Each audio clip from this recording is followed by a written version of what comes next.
Hello, everyone, and thank you for joining us for today's episode of TR Talks Financial Crime. Today, we are going to be focusing on the FinCEN files. So I'm Gina Gerva. I am an attorney and manager of market insights intelligence and thought leadership here at the Thomson Reuters Institute for our corporate and government business. So in September, news broke of a leak of more than 2,000 documents from the U.S. Financial Crimes Enforcement Network, also known as FinCEN. And FinCEN is an arm of the U.S. Treasury that is tasked with keeping tabs on and combating money laundering in the United States. Now, the majority of the documents in question that were leaked were suspicious activity reports, also known as SARs. And these SARs are mandatory reports that banks send to law enforcement agencies following the identification of suspicious activities or transactions or client behavior. Now, the thing to note about SARs is they are reported by financial institutions to law enforcement under legality and legal obligations. Joining me today to make some sense of this is my colleague, financial crimes intelligence expert Nathan Lynch, who is the manager of Thomson Reuters Regulatory Intelligence in the APAC region. Nathan, a pleasure to have you join me. Oh, it's great to be here with you today, Gina. Thanks for having me. Well, great. Well, let's just get right into it. So, Nathan, how do these leaks differ from previous bank leaks that we've heard about, such as the Panama Papers or the Paradise Papers? Sure, great question. I mean, they're similar in the sense that it's still coordinated by the International Consortium of Investigative Journalists, the ICIJ, which is an international network of investigative reporters that work together on really big cases. So in the instance of the Panama Papers, you were looking at Mossack Fonseca, a major, Panamanian-based services firm that would help organisations to set up complicated trust and legal structures to hide assets in a lot of cases, and in some cases facilitate financial crime and the laundering of money. Now, the big difference with this one, the FinCEN leaks, is that the leaks have come from a government agency, for starters, which is hugely serious. It's data that's protected by law under the Bank Secrecy Act, which makes it even more serious. And thirdly, they're files where the banks have actually done the right thing. So arguably, this is where banks have identified suspicious activity and have reported it to the appropriate authorities. So it's a really complex and interesting case in the sense that, there's not this bad banker narrative that's playing out that we've seen in previous leaks. It's a very complex situation. Well, and that's interesting that you say that, because I think, there's been some indication or suggestions based on, the leaked documents and the reporting that the banks are actually complicit in the spread of dirty money by just failing to stop it. But I've heard, bank industry officials have a very different take on that. So can you tell us what you're hearing, from a global perspective? Certainly. It is exactly that. There's a real divergence of opinion over this issue, and it has been quite a fascinating leak in the sense that it's brought to light this huge issue in the anti-money laundering fraternity, which is, what do you do when you do spot something suspicious in your organisation? Do you close the account and de-risk that customer? Do you keep the account open?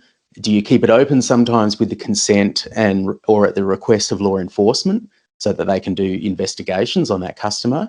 Or do you exit the relationship and close the account down? Now, unfortunately, there's no easy answers to these questions. It's a risk-based regime, and you have to make a very nuanced assessment. But essentially, the criticism of the banks here is, okay, they reported the information, but did they do enough to actually stem the flow of dirty money? And in fact, there have been some authorities like the New York Department of Financial Services that are saying that these leaks demonstrate that the anti-money laundering regime has effectively become cover for facilitating crime, in the sense that institutions are reporting and then continuing to do business with impunity.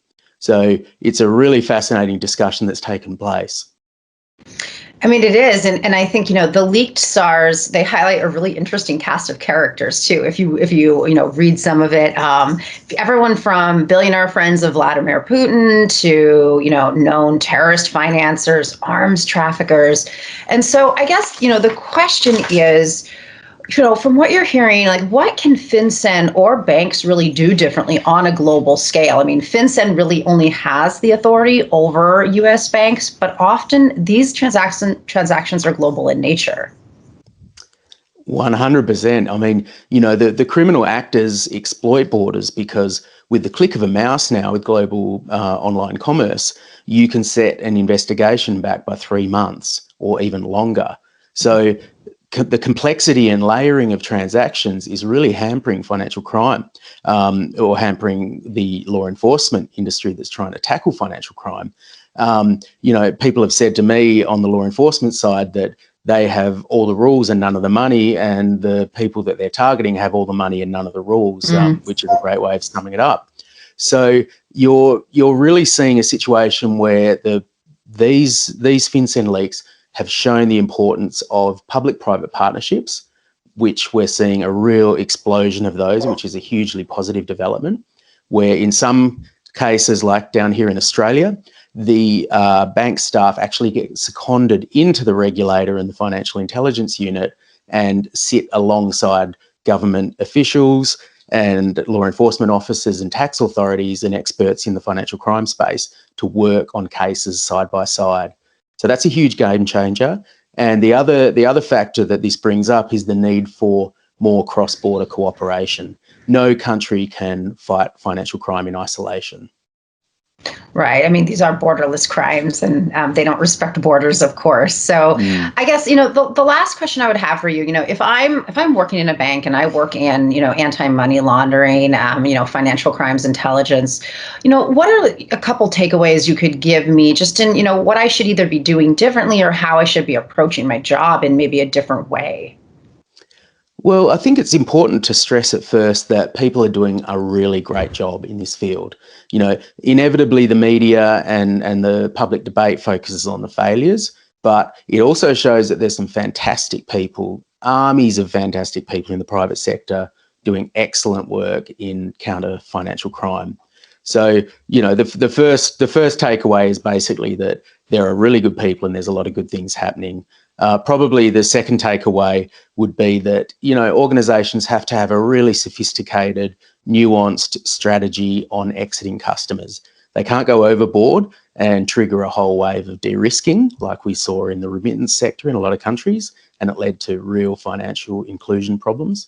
But at the same time, they can't just have carte blanche and keep doing business with bad actors on the basis that, well, we've told law enforcement and we've told the intelligence agency, it's up to them now. So governments around the world and regulators are expecting organisations to have a much more nuanced strategy there. And the other issue would be participate in public-private partnerships. These are a game changer. They're one of the most exciting things that's happening in the financial intelligence space. They're quite developed now. Some of them have been running for 4 or 5 years, and they're having huge wins. And there's big dividends as well for the reporters that, they can use their resources more efficiently, build stronger relationships with their regulator, minimise the risk of big fines. So there's some really strong takeaways there that hopefully will turn the FinCEN leaks into a positive development over the medium and long term. Well, thank you. I know this is a story that we'll be following for a while, and reverberations will be felt for probably months and maybe even years to come. So, Nathan Lynch, Thomson Reuters Regulatory Intelligence in the APAC region, thank you so much for joining us. A pleasure to speak with you. Thanks so much for having me, Gina. Always great to chat.